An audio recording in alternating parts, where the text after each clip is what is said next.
Yay Media Group. 13 has been my lucky number for a while. Like, it's always a sign of good things to come for me.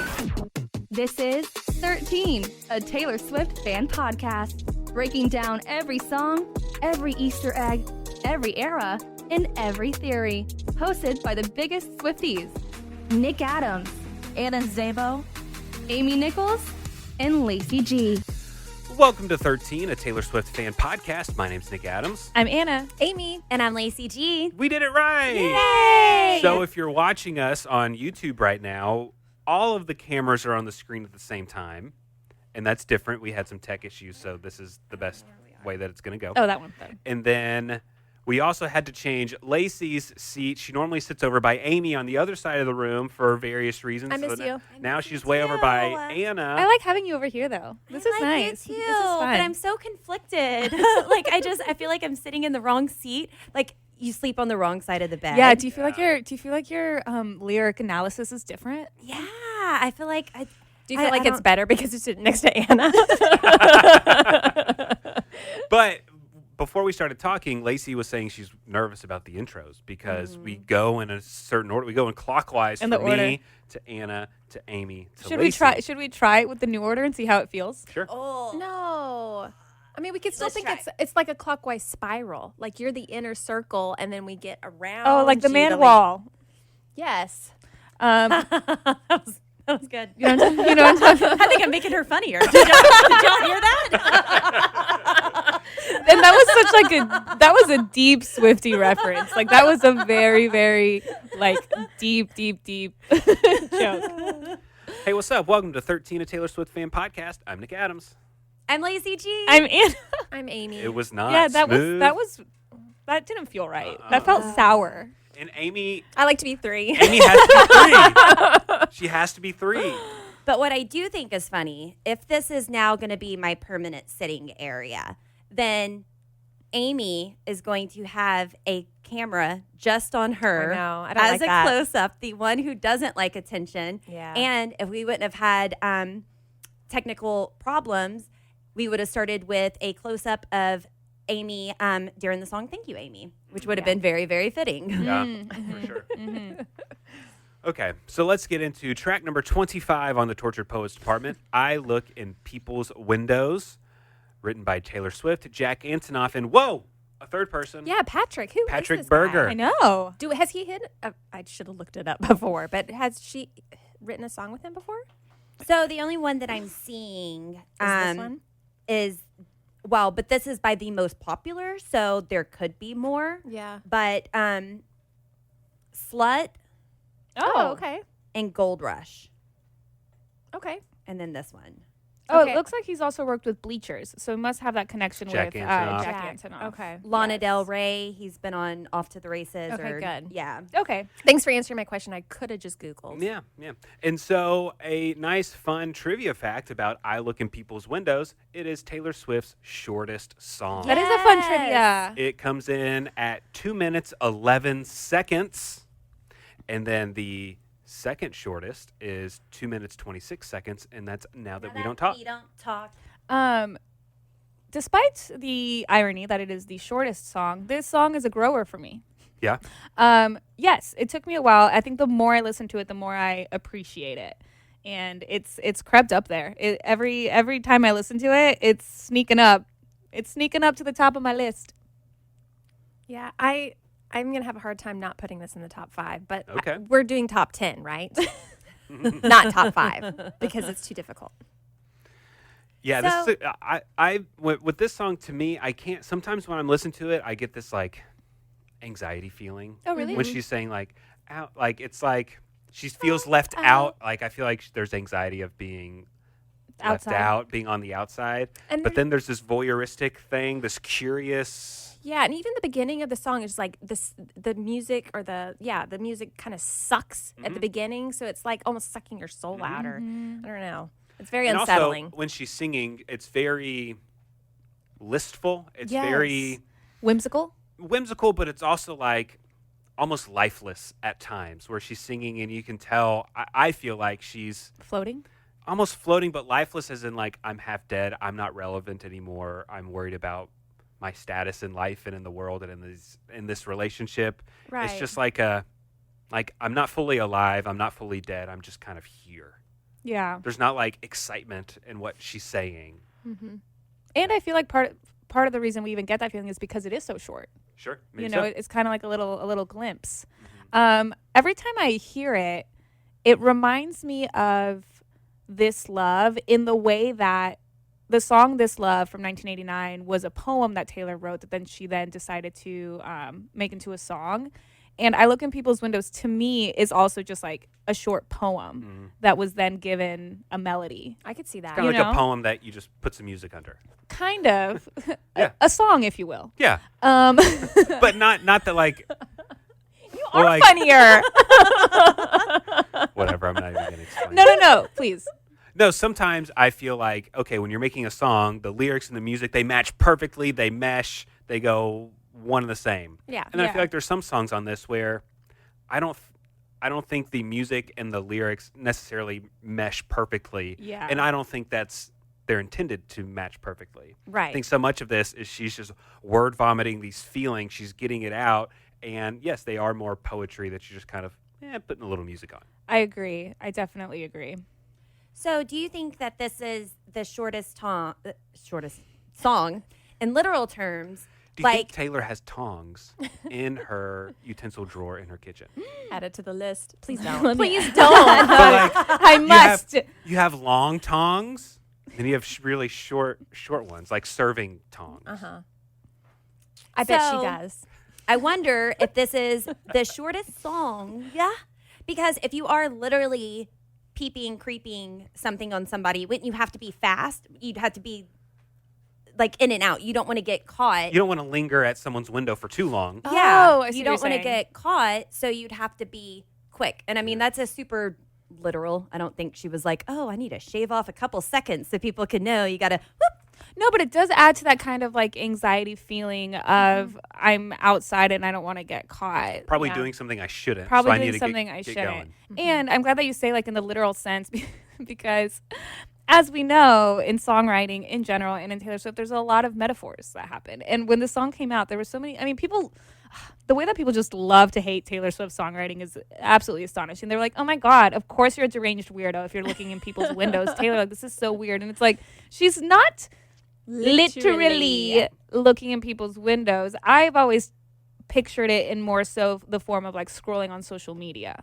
Yeah. You know what I mean? Like Looking through the you're proverbial window. exactly, you are looking into the lives of people and they don't know. I mean, sure, when you post something online, you're thinking that people will see it, but that person doesn't know when I'm looking at their post. You know, like it's kind of like I look in people's windows, I keep tabs, I'm seeing what other people are up to, especially in this song. I feel like it's the aftermath of a lost connection, right? The what ifs, which she gets into. And it's kind of, we've talked about it in other songs like Chloe or Sam and Sophia and Marcus and even the Black Dog, where it's like, it really is just a look into her mind of what is happening. What is this other person doing without me? It's that anxious feeling of looking in people's windows, Yeah. you know? It could also just be observing someone walking down the street. Oh, look at that family. Yeah. Wondering about them and their personal lives, who they are. They seem so happy. And there is a word for that when you kind of like come to the realization that other people like that when you're the background character to somebody else. You know, like when you're at the mall and you like walk by somebody and it's like you don't know who that person is, they just walk by you, but you also equally just walked by them. Sure. I don't like thinking about that. It's weird. And there's a word for it, but I don't know what it is. It's not in a Taylor Swift song, so I don't. Maybe TS12. Maybe. Fingers crossed. Am I making you laugh today? Yeah. You know, you can always tell, I would think, if we've recorded an episode before this. Because we get a little giggly. Because we get a little giggly. We get giggly. Sometimes if we, go on a marathon recording session, spoiler alert, sometimes we record more than once in a day. And maybe if we're extra giggly, we've probably recorded something warmed up. already. Yeah. We warmed up. But I This wonder is truth. I would be interested to know if people can tell which one was the warm-up episode and which one was the like giggly episode, which one's the hungover episode. Because let's be honest, that We've had happens those. sometimes. What was the order? What song was it when we were talking about the escalator? The slip and slide. Was it slut? No, that was different. What's the That has been like the seventh episode we escalator. recorded. Labyrinth. I'm Yes. afraid of Escalator? elevators, escalators, escalators. Oh yeah, we were giddy. But that was also the episode where we were drinking Accelerator, and I swear there was alcohol in those. Feel free to sponsor us. Whew. Oh, that was so funny. So good.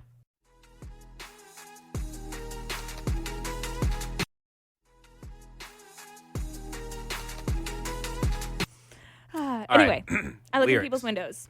Oh, so I forgot what I was going to say. Now I just remembered it. I'm so sorry. And this is not exciting. I should not have even prefaced with this. But let me tell you about my social media stalking. Okay.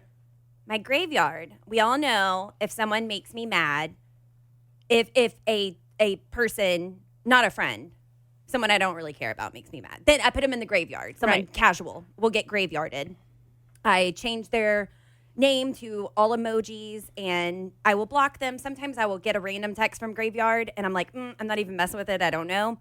But on TikTok, I will see the graveyard come up and it's like, from your contacts? Person you might know is coming up from my contacts. And so that's then bad. I don't know who it is and I want to look, but I'm not going to do it. Because not gonna give them that view? You're not going to get that profile view from me because that's going to have my name right there. And I have different TikTok accounts for different clients and stuff. But even then, like I'm one person removed. It wouldn't Yeah. be that hard to figure out that it was me. So no, my pride will not let me go creeping on, and I don't know who it is. And I really want to know who it is. And there's multiple. But That takes a lot of willpower. It does. I also have another question. This is not regarding Taylor Swift at all. There's Finstagram, your fake Instagram. Is there a fake TikTok? What would that be called? I guess I don't know if there's an actual. I mean, people just refer to them as like burner accounts. Okay, not FicTok. It should be FicTok. I was just wondering. You're treading water there with like fic-fock, you know. I am.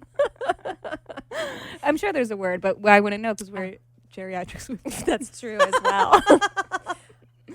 Well. Okay, so I look in people's windows. Did you guys actually see the connection between the song and Emily Dickinson? yes. I did not. But tell us. Well, please add on to it because I'm sure you have more. But somebody pointed out that the title and the premise of the song could be referencing Emily Dickinson's I Had Been Hungry All These Years, in which the persona talks about a life of being outside of a house and looking in through a window, which symbolizes a longing for connection. Taylor Swift was recently revealed to be distantly related to Emily Dickinson and has previously mentioned, she said at one point when she was talking about the different pens that she uses, glitter gel pen, all of those. She said, if my lyrics sound like a letter written by Emily Dickinson's great-grandmother while sewing a lace curtain, that's me writing with a quill in the quill genre. I love that. And I don't know if I would necessarily count this song as a quill pen lyric song, but there is just that connection to the similar, the inspiration behind the Emily Dickinson. I heard of an inspiration where we have the song Peter, where we haven't gotten I'm to. so excited. Peter Pan. This is the view of Peter Pan. She is Peter Pan looking through people's windows because that's what he would go to Wendy's window if the nightlight was on. That just gave me the chills. So this is Peter looking after she's turned out the light. Yeah. So now going to the house. Yeah, wow. Okay. So Yeah. then is Peter from Wendy's perspective, and she says, "Forgive me, Peter." Yeah, she would be Wendy Wow. and Okay. Peter. And then the we'll song Peter. we'll connect it back to like Cardigan when we get Right. there. I'm Peter excited. lives in Wendy. That's Yeah. gonna be a fun episode. So But that's just a theory. That's yeah. really good. That's really good. Also, They do have- some people say it's a continuation of The Outside from debut, that she's always talked about feeling left out and Yeah. not being included. She's the uncool person that no one Right. wants to hang out with. So I mean, this is an that- exile. So, yes. Did she ever perform this as a surprise song? She had to have. She did. Oh yeah, she mashed it up with Snow on the Beach. I was gonna say it'd be cool if she mashed it up with The Outside. Yeah. But she mashed it mashed it up when she was in Madrid. And some people say this could be the other side of Midnight Rain. Oh, This yeah. could be from the other perspective. Because of the Christmas parties. And a lot of people have drawn comparisons to Death by a Thousand Cuts because you're looking through the windows of this love. even though we bordered them up. So in Death by a Thousand Cuts, she's trying to look in the house and see if the love is still there. Yeah. And now the love is not. So besides sonically sounding the same a little bit, like it's actually two different songs. Yeah, and I'm pretty sure that like somebody on TikTok had mashed up when it came out, mashed it up with Death by a Thousand Cuts, and it worked. I think I it heard worked it. really, Yeah. really well. Yeah, I could see that. Let's get to some lyrics. She starts off by singing, I died the tiniest death. I spied the catch in your breath. Like a hesitancy. Yeah. Out, out, out, out, out, out. So Okay, lots of theories on Tiniest Death. I think I know what's going to be said, so I'm going to go with the other one.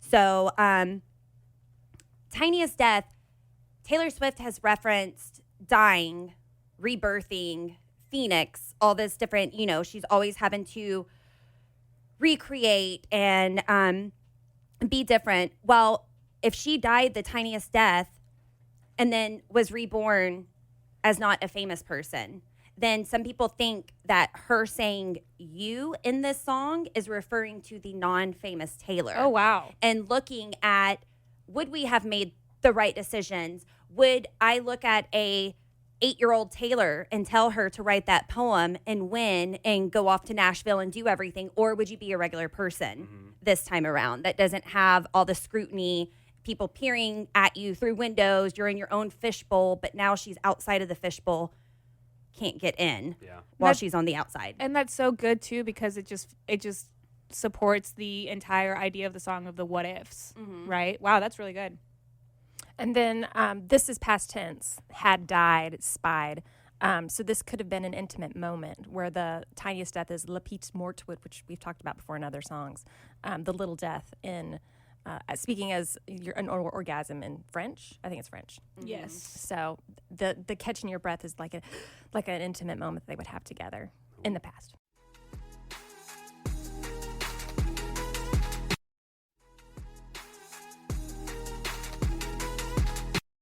What is she getting at when she's saying out, out over and over again? Like the sigh, the breath. The Yeah, I breath thought- is out. There's no Yeah. more air. And they're out of each other's lives because it's in the past. Okay. So it could have started with the breath and then just like they're gone It's been now. pushed out. Yeah, I kind of have always in my head sung it as like the breath being pushed out. Because like you were saying, I think it's an intimate moment, but she's like reflecting back on, spoiler alert, they're going to split up. You know what I mean?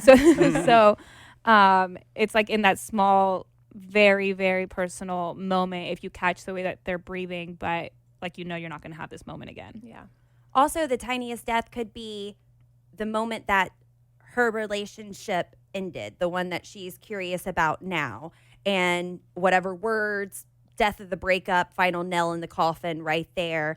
And that's kind of similar sentiments to as how did it end? Yeah. So the last breaths coming out, Yeah. the death rattle.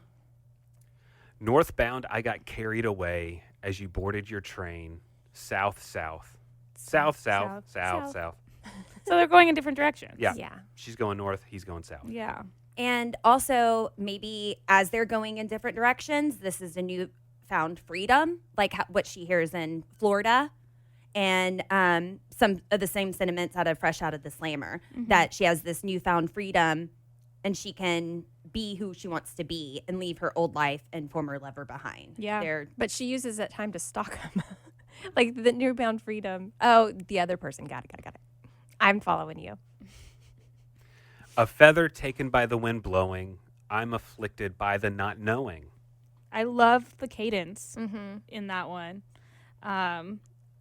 And I think that goes back to what you were saying earlier, Nick, about just like the idea of just kind of floating by, right? Like just floating through life, a feather in the wind, very small, almost unnoticeable. Like Forrest Gump's feather. It's just floating away. Oh, I just watched it maybe for the first time. Really? You never Yeah. seen Forrest Gump? I had never seen it. Yeah. What'd you think? Watch it. I cried. Oh Yeah. my God. I bawled. At the very end when he's talking. Sorry, spoiler. When he's talking. Don't. You never seen it? No, I have. Oh, But there's some people that haven't. yeah. Like me. At the very end when he's talking to Jenny at the very, very end. I cried through that whole thing. I cried in the first 10 minutes. I was bawling. And the worst part was I watched it. Ryan had already seen it. And I was like, is it going to make me sad? Is it going to make me cry? And he was like, no, I don't think so. And I cried in the first 10 minutes. And I said, what are we doing? Like, why would you do this to me? I think is what I said to him. Does he not know you? He was like, I didn't think he was like, I thought you would cry, but not that fast. Anyway, sidetracked. So add it to the list of things we're going to break down. Macarena, Forrest Gump. Sure. And Evermore. If In that order. If you see Amy. And then we get to the chorus. Taylor says, I look in people's windows, transfixed by rose golden glows. Hey, we've all driven by the ex's house, right? Do a little drive-by. Yeah, drive by. Oh, I have. a different car is parked out front where mine used to be. Whose car does that belong to? Ouch. Yeah. So, yeah, like we've said, I think she's just on the outside looking in. And then also, I think it's interesting to point out that she says rose golden glows because it could refer to like rose-colored glasses, which is a term that usually refers to having an optimistic outlook on life. However, here it is used in a pessimistic tone when Taylor seems hopeful that she will find what she's looking for, but it's unlikely that looking in people's windows will lead her to finding what she's looking for. And when she looks in those windows, what does she see? They have their friends over to drink nice wine. You're having a party, you didn't invite me. Yeah. Like, I've become that. Like, that's now my status. Like, you're not going to text me to come over. Right. You're Your life- texting your- other people to come over. Your life is still going on without me, Exactly. which hurts because your life should actually not go Right. on without me. It used to couldn't do anything without me. Yeah. Right. I look in people's windows in case you're at their table. What if your eyes looked up and met mine one more time? Would this rekindle the spark? Yeah, it's that hopefulness behind it. You know, If- it's the reason that you are looking. Yeah, even though I'm stalking you, we can make it look like, oh, I just so happened to be at the supermarket at the same time. That's oh, so crazy. and our eyes met. And our eyes met. Is that going to rekindle this flame? Right. You had stopped and tilted your head. I still ponder what it meant. Now. So I think she's just kind of still questioning those like little actions that she might have overlooked in the relationship, right? Like you stopped and pondered your head, like probably wondering, and I'm still wondering what it meant. And then I saw somebody say that that's also like an action that dogs do, which could refer back to the golden retriever line in the Tortured Poets department. Tattooed golden retriever. Tattooed golden Yeah. retriever, you know, like stops and tilts his head, and you're wondering why. Yeah. Also, if this is a fantasy and she's talking about like wanting a soulmate, not necessarily a person, but that person. And so you're kind of looking at everybody as a potential, even if it's just walking past somebody at a glance. So then it's like, okay, you're walking past a stranger and they stop and look real quick. And then it's like, well, but what did that mean? Yeah. Do I need to go stop them? Do I need to introduce myself? Was that just, but she's so busy and she's going that she doesn't stop and ask. But could that have been something? Am I just walking past my potential? Yeah, was it a misconnection? Someone did say this is a song for Craigslist misconnections. I tried searching faces on streets. What are the chances that you'd be downtown? Downtown. And that just reminds me of like, you know, she's like said it before where she looks for a face in a crowd. Well, and yeah, you're looking at faces in the crowd. You're trying to find the one face that you're looking for. Right. And you're searching and it's not there. Yeah. And it's also just the different, like, if you're looking in people's windows, you're looking out on the streets, you're looking everywhere for that small slimmer of hope and chance or answers, closure. Well, All of them. evermore. And man, this is kind of a knife to the heart, this next line. Does it feel all right to not know me? That hurts. I'm addicted to the if only.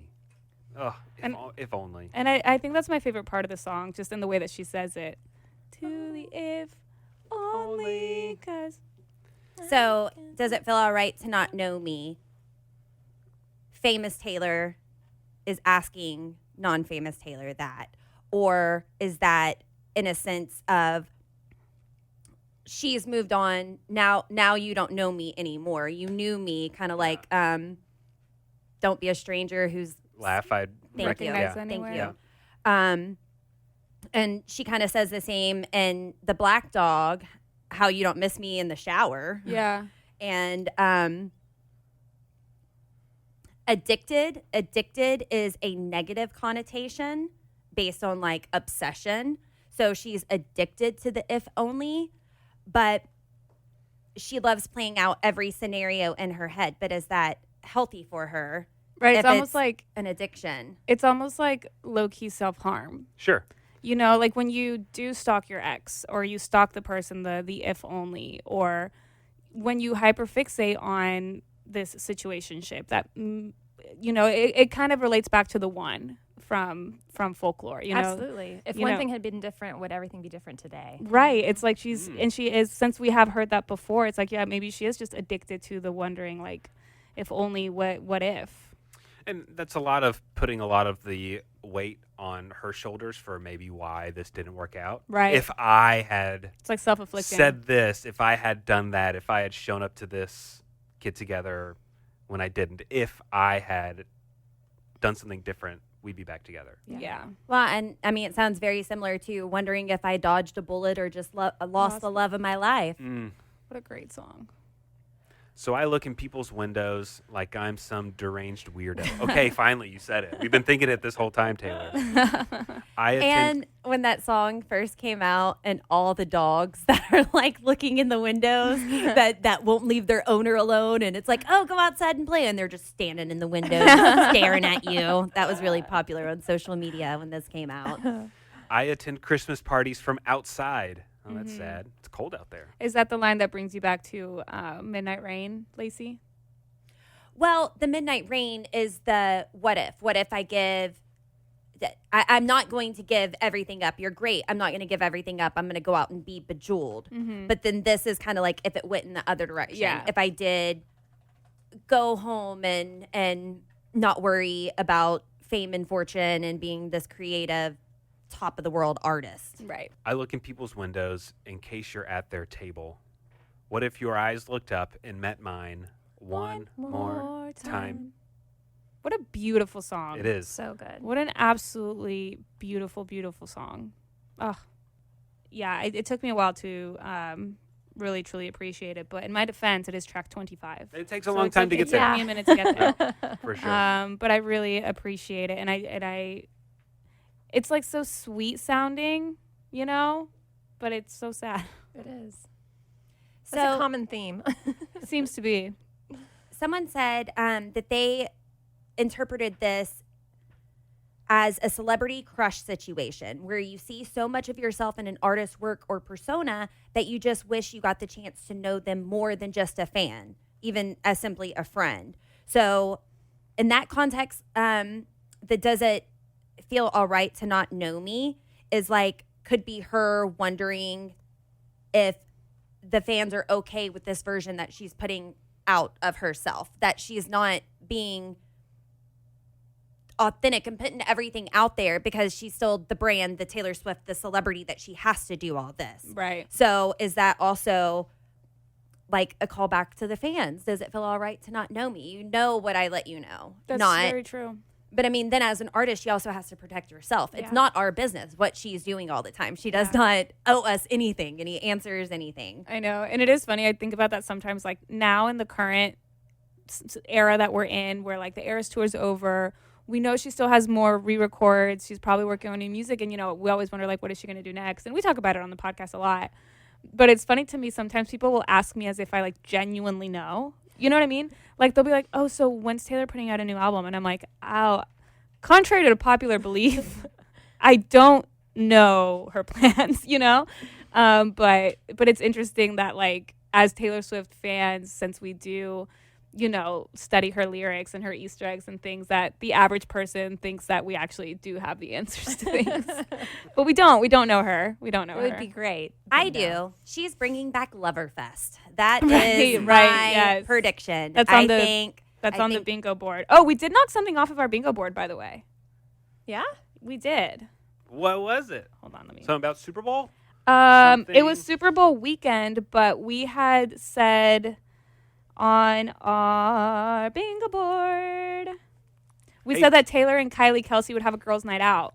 And when they were in New Orleans, it was Taylor, Kylie Kelsey, and a few other people. They had but like still, a dinner. yeah, out. they were like at a dinner. It was like a girls' dinner, like the Yeah. weekend of That's the Super great. Bowl. So Nice. does that count? Do we cross it off of our? Yeah, it Yes. does.